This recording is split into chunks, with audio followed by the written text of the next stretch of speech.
Me llamo Dana Rivas. Tengo 34 años y fui la encargada de preparar la fiesta de cumpleaños número 65 de mi propia madre. La misma fiesta a la que mi hija de 5 años no fue bienvenida. Imagínalo.Noventa y seis invitados bajo un granero decorado con luces colgantes. Mi madre, elegante con sus aretes de perla, golpeando suavemente su copa para pedir silencio. Un fotógrafo acomodando a todos frente a un enorme fondo blanco mientras repetía. Solo la familia más cercana por favor. Entonces mi madre se volvió hacia mí, sonriendo con una dulzura que parecía falsa. Puedes esperar en la cocina, cariño. Esta parte es solo para la familia. La mayor fiamente. Después mirar al fondo blanco donde no había lugar para mi hija. Sin decir una palabra me quite el delantal. Lo que dije después de yo sin color a mi madre, a mi padre y a mi hermana, delante de todos los invitados a quienes levaban meses intentando impresionar. Pero para entender ese momento, tengo que regresar 3 semanas atrás. Al día en que encontré una carpeta que nunca debí haber visto. Bienvenidos a historias en calma, donde las personas silenciosas finalmente dicen lo que las familias llevan años fingiendo no escuchar. Tengo un pequeño negocio de banquetes llamado La Moza, en Los Robles. Lo fund hace 9 años con un horno de segunda mano y la vieja caja de recetas de mi abuela Rosa. Ella siempre me decía. Alimenta a la gente como si de verdad la amaras. Hace 3 años quid viuda. Mi esposo Tomás murió en un accidente cuando nuestra hija Lucia apenas tenía 2 años. Hoy Lucia tiene 5. Y es inquieta, curiosa y siempre está corriendo de un lado a otro. Habla con cualquiera que tenga un pero y hace preguntas sin parar. Algunos la llaman salvaje. Yo simplemente digo que esta línea de vida. Todo comenzó un sábado durante una reunión familiar. Mi madre anunció que cumpliría 65 años y quería una celebración inolvidable. 90 invitados. Un granero elegante. Luces colgantes. Un menú de 4 tiempos preparado con las recetas de la abuela Rosa. Luego sonrió y deslizó hacia mí el plan del evento. Y por supuesto tú te encargas de la comida. Consideralo tu regalo. No era una petición. Era una orden. Después de 9 años cocinando gratis para la familia, respondí lo de siempre. Enviéme la lista de invitados. Ella siguió revisando los documentos hasta llegar al apartado del fotógrafo. Entonces dijo casi como si hablar del clima. Y Lucia no vendrá. Pensé que había escuchado mal. Como dices? Y es demasiado inquieta. Urinaria las fotografías. Sentí que el air desaparecía. Mi hija. Su única nieta. Prohibida en la fiesta como si fuera un problema del que había que esconderse. Nadie dijo una sola palabra para defenderla. Me levanté de la mesa. Entonces necesitarás contratar a otro servicio de banquetes. Mi madre ni siquiera perdió la sonrisa. Sin take cariño. Los contratos del salón, la decoración y los proveedores están registrados en nombre de tu empresa. 2 meses antes había reservado todo usando el nombre de mi negocio y mis cuentas con los proveedores. Si cancelaba todas las penalizaciones caían sobre mí. Y en un pueblo pequeño como Los Robles. Eso significaba destruir la reputación que me había tomado años construir. Ella lo sabía perfectamente. Regresé a casa con las manos temblando sobre el volante. Tomé una decisión inmediata. Lucia no volvería a presentarse frente a mi madre para ser juzgada. Ese día estaría en un lugar donde la quisieran de verdad. Lo único que aún no sabía era cómo resolver todo lo demás. Esa noche entendí algo que llevaba años negandome. Desde que mi abuela enfermó, la cocina de la familia quedó en mis manos. Prepare cada Navidad, cada aniversario y hasta los funerales. Jamás cobra un solo peso. Mi madre lo llamaba descuento familiar. En realidad era un descuento del 100%. Tomás solía decirme. Tu familia cree que trabajar gratis es tu manera de demostrar amor. Yo me reía. Él nunca lo hacía. Abrí el cajón donde guardaba cada factura de los últimos 9 años. Por primera vez hais las cuentas. 20 eventos familiares. Miles de dólares en comida tiempo y trabajo. Solo una vez intent cobrarles los ingredients. Mi madre loro y firmó una nota prometiendo que me pagaría después de su fiesta de cumpleaños. Guard ese papel. Todavía no sabía cuánto iba a necesitarlo. Mi hermana Bianca se había comprometido 18 meses antes con Mateo Vidal, miembro de una familia adinerada y muy preocupada por las apariencias. Desde entonces, toda conversación familiar giraba alrededor de impresionar a los Vidal. Bianca incluso me pidió que usara ropa discreta para no llamar la atención durante la fiesta. Antes de cenario. Mama ya te explicó lo de Lucia. Es lo mejor. Lo mejor. Par quien. Intent negociar. Lo propios que Lucia asistirá solo una hora, después de las fotografías. Mi madre se negó inmediatamente. El fotógrafo no quiere niños inquietos. Además después de lo que hizo con la vigilia de tu abuela, deberías dejarla en casa. Eso era mentira. Recordaba perfectamente aquel día. Lucia había pasado toda la tarde en el porche coloreando junto a la señora Dora. Decidí investigar. Mi tía Elena confirmó que había visto a Bianca cerca del mueble justo antes del ruido. Y la señora Dora, de 86 años, me contó toda la verdad. Bianca había golpeado accidentalmente el mueble con el codo mientras buscaba su teléfono. La solera cayó al suelo y se rompió. Después le dijo a mi madre que culparía a Lucia. Cuando enfrenta mi madre con la verdad, simplemente decidió ignorarla. Ahí comprendí algo mucho peor que la mentira. No necesitaba pruebas. Solo necesitaba una historia que le resultara conveniente. Entonces entendí que nunca se trató de Lucia. Mi hija solo era la excusa. Cuando habló con Bianca, ni siquiera intentó negarlo. Tien 5 años, Dana. Para Navidad ya ni se acordara. La mayor sin poder creer lo que escuchaba. Ella respondió con total frialdad. No entiendes todo lo que depende de esta fiesta. Antes de marcharse añadió algo que no pude sacar de mi cabeza. Después del sábado nada de esto importa. ¿Qué iba a ocurrir ese sábado? Intent quitar mi empresa de los contratos, pero ya era demasiado tarde. Legalmente necesitaba 30 días. La fiesta sería en 18. Lo escribí a mi madre pidiendo explications. Nunca respondió sobre el dinero. Solo habló de mantener la paz familiar. Entonces busca ayuda de mi amiga Miriam, assistant legal. Mientras revisábamos los contratos descubrió una cláusula que yo jamás había visto.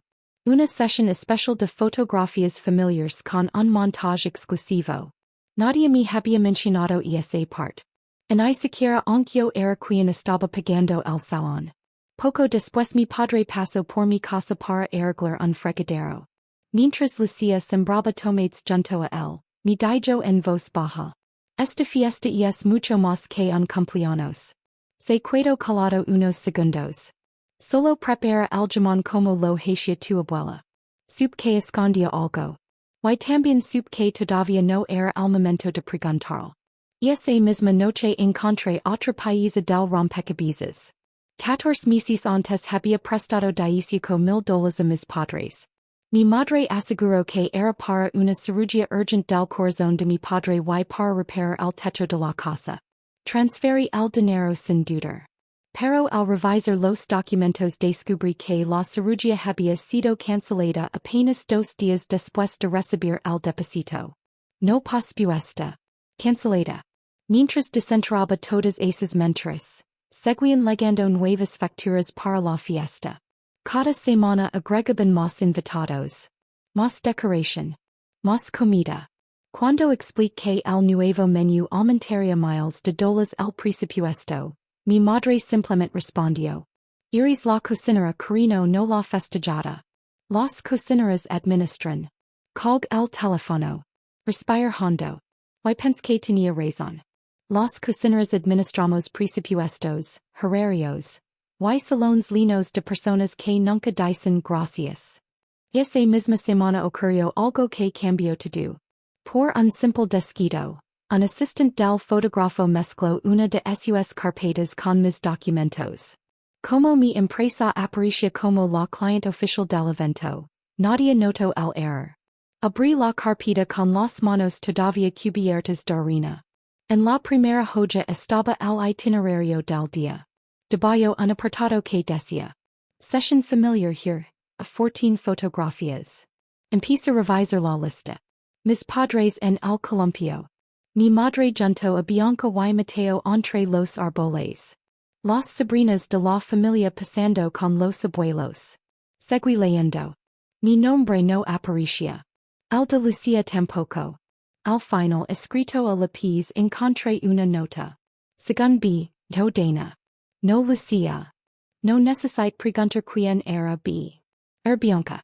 En ese instant entendí toda la verdad. Nunca pensaron incluirnos. No era una decisión tomada a última hora.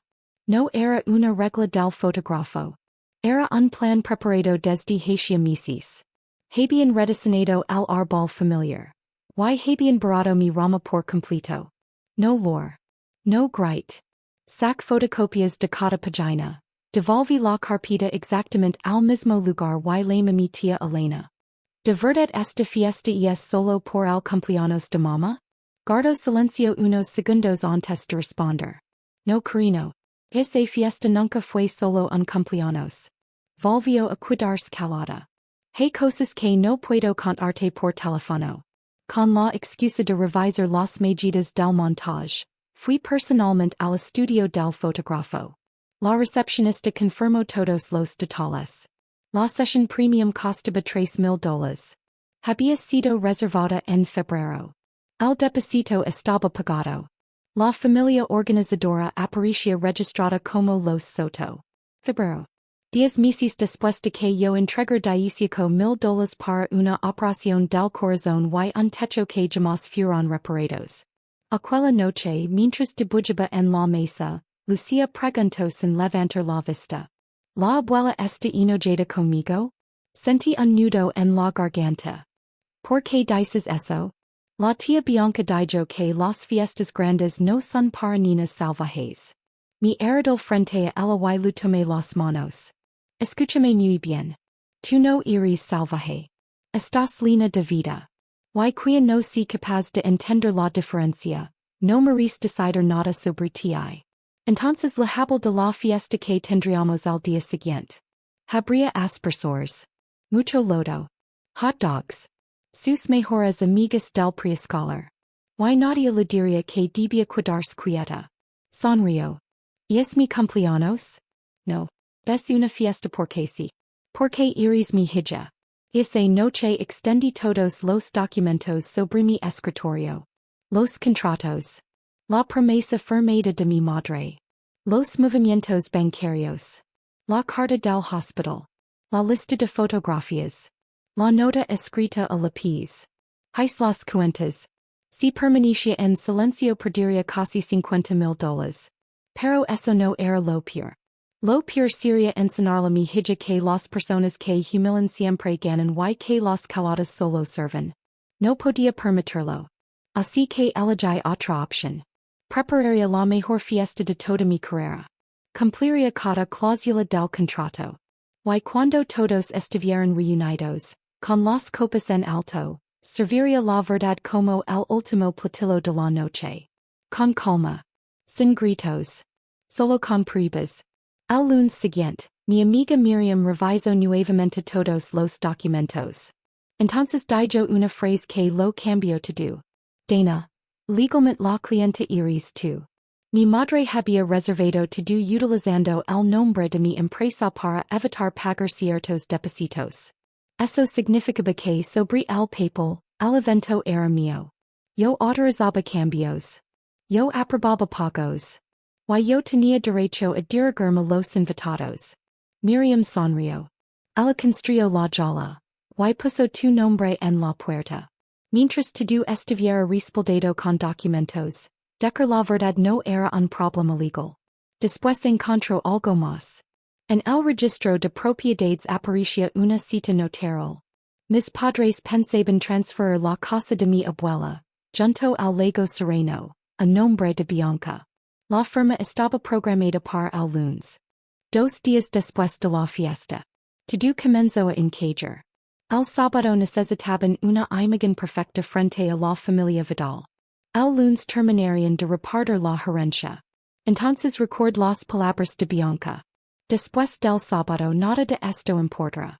Ella creía que el sábado sería el final. No sabía que yo tenía en mis manos todos los contratos que hacían posible esa celebración. Nunca pensé cancelar la fiesta. Solo quería decidir si la formarían rodeados de mentiras. O delante de todos los testigos que ellos mismos habían invitado. Durante la última degustación mi madre me presentó ante los Vidal. Ella es nuestra cocinera. Silvia Vidal nos miró confundida. ¿No es también su hija? Mi madre respondió con rapidez. Solo leva el catering. En mis antes esas palabras me habrían destrozado. Ahora solo pensé una cosa. No conviene humillar a la persona que sostiene toda la noche entre sus manos. Prepare 3 carpetas idénticas. Cada una contenía las facturas, los contratos, los documentos bancarios, la promesa firmada, el registro del fotógrafo y la información del registro de propiedades.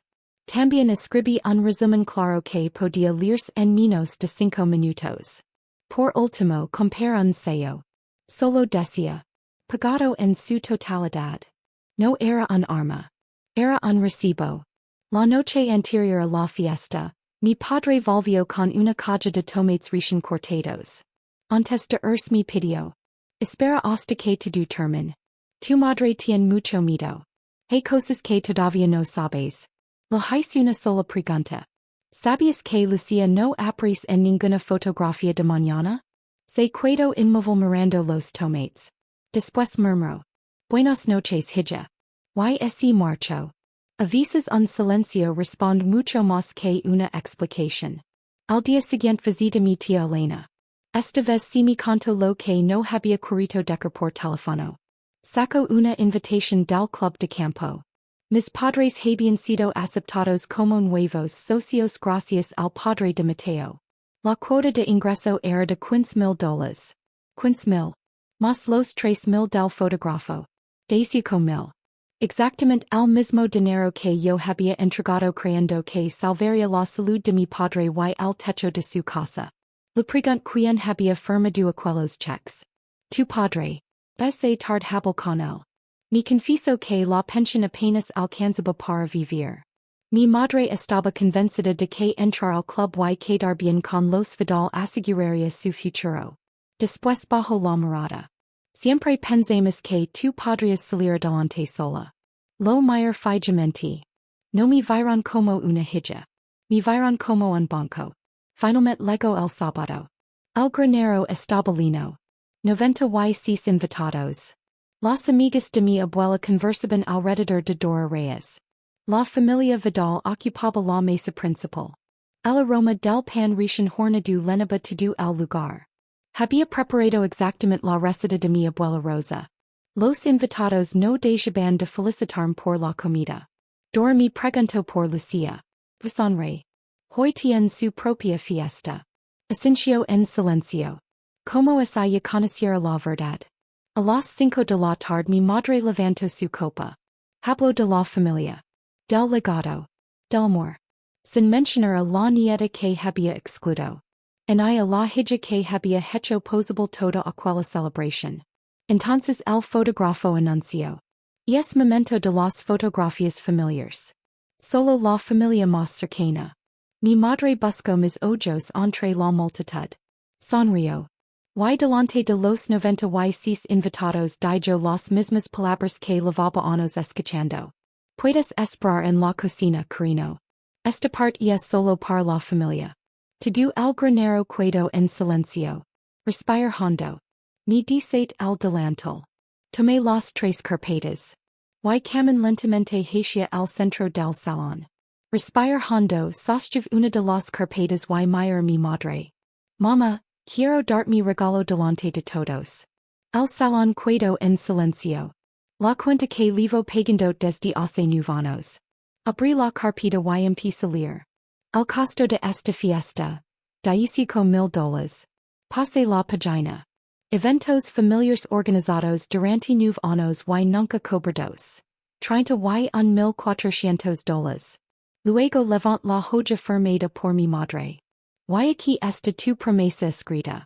Tú misma firmas que saldarías esa deuda después de cumplir 65 años. Sac al registro con un sello rojo. Pagado en su totalidad. Lo dejé sobre la mesa de regalos. Bianca y puso de pie de inmediato. Este no es el momento. La mayor con calma. No. El momento fue en febrero cuando reservaste al fotógrafo. Levant otra hoja. Lee la lista completa de las fotografías. Mira todos los invitados. Mi hija y yo no aparecimos en ninguna. Jair el papel para que todos vieran la anotación escrita a lápiz. Según Bianca, no Dana. No Lucia. El fotógrafo bajo la cabeza. No dijo una sola palabra. No hacía falta. Entonces Dora Reyes así levantó apoyándose en su bastón. La niña estaba conmigo en el Porsche contando Catarinas cuando así rompió la solera. Yo misma así lo explica Carmen esa semana. Todas las miradas así dirigieron hacia mi madre. Sac otro documento. Era la carta del hospital. La coloque junto al comprobante de mi transferencia bancaria. Después añadí el recibo del fotógrafo. Y por último la tarjeta del club de campo. $15,000 de membresía. $3,000 del depósito para la sesión de fotos. $15,000. Exactamente la cantidad que yo entré creyendo que pagaba la operación del corazón de mi padre y la reparación de su techo. Respire despacio. En realidad pague este evento. Y el club donde querían impresionar a todos los invitados presentes. El padre de Mateo así levantó lentamente. Su voz fue tranquila. El lunes hablaremos con la familia Soto. Los Vidal comenzarán a recoger sus cosas. Mi madre perdió por primera vez el control. Empezó a gritar. Habló de todos los sacrificios que había hecho. Dijo que yo la estaba humillando. Que había legado con carpetas para destruir su cumpleaños. No la interrumpí. Cada palabra hacía más evidente la verdad. Cuando terminó mi jair hacia mi padre. Papa. ¿Sabías que Lucia no aparecía en una sola fotografía? El silencio fue interminable. Finalmente levantó la vista. No miró a mi madre. Me miró a mí. Necesitábamos que todo saliera bien, Dana. No negó nada. Y esa confesión fue la que más me rompió el corazón. Desesperada mi madre cambió de estrategia. Desde que murió Tomás te volviste una mujer amarga. Antes de que pudiera seguir, el sacerdote de la familia se acercó y puso una mano sobre su hombro. Y es suficiente. Entonces dije las palabras más tranquilas de toda la noche. No hago esto por rencer mamá. Lo hago porque tú me enseñaste a guardar buenos registros. Hoy solo los estoy leyendo en voz alta. Mateo permaneció inmóvil unos segundos. Después así quitó la flor del saco, la dejó sobre el mantel y camino hacia la puerta para acompañar a su madre. En ese momento nadie seguía tomando fotografías. Me dirigí a los invitados. Pueden disfruten la comida. Las recetas de mi abuela siempre fueron un regalo para quienes saben agradecerlas. Sonreí por primera vez en toda la noche. Pero desde hoy, la cuenta familiar queda cerrada para siempre. Volví a mirar mi madre. Lucia y yo nunca volveremos a ser personas que puedas borrar cuando te resulte convenient. Después sac del bolsillo la llave de mi casa y así la entrega mi padre. Se acabaron los domingos, papa. Recogí la caja de recetas de mi abuela. Doble mi delantal. Lo dejé sobre la mesa, junto al registro salado. Y camin hacia la salida sin mirar atrás. Entonces ocurrió algo que jamás olvidar. Dora Reyes así levantó lentamente. Tomó su bastón. Y salió detrás de mí. Una por una las amigas de mi abuela hicieron lo mismo. Mientras pasaban a mi lado, me daban las gracias como si yo fuera la verdadera anfitriona de la noche. Poco después también así marcharon 2 mesas completas del club de jardinería.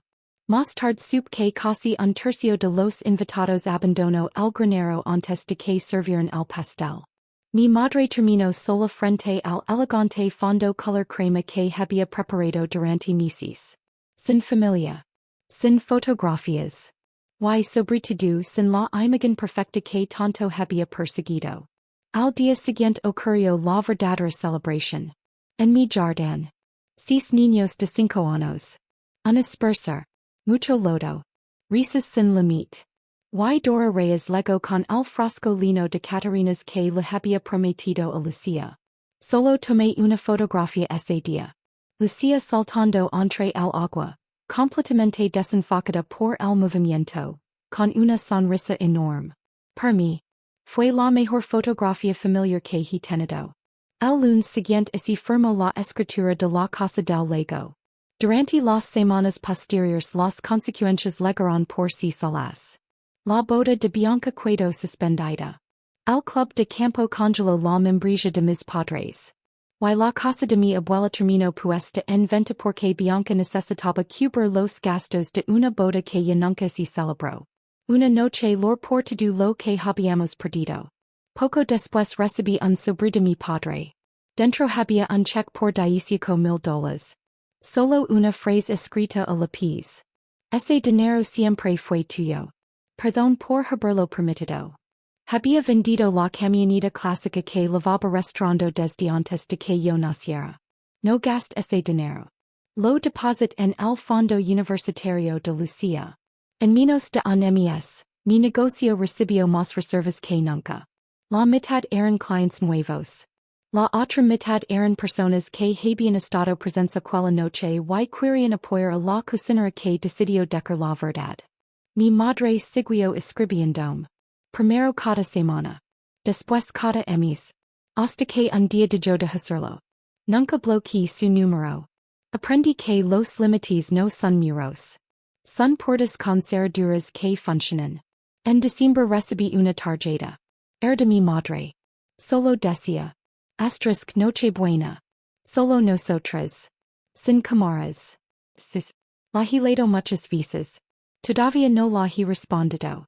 Sigo pegada en mi refrigerator con un imán que hizo Lucia en el preescolar. Porque ahora sé algo que antes no entendía. Las personas que realmente aman siempre hacen espacio para ti en la fotografía. Y una niña demasiado salvaje para aparecer en la imagen perfecta. Suele ser lo más auténtico que existe dentro de toda la familia. Esa es mi historia. 9 años de trabajo regalado. 14 fotografías en las que nunca aparecemos. Y un sello rojo que decía exactamente lo que hacía falta decir. Pagado en su totalidad.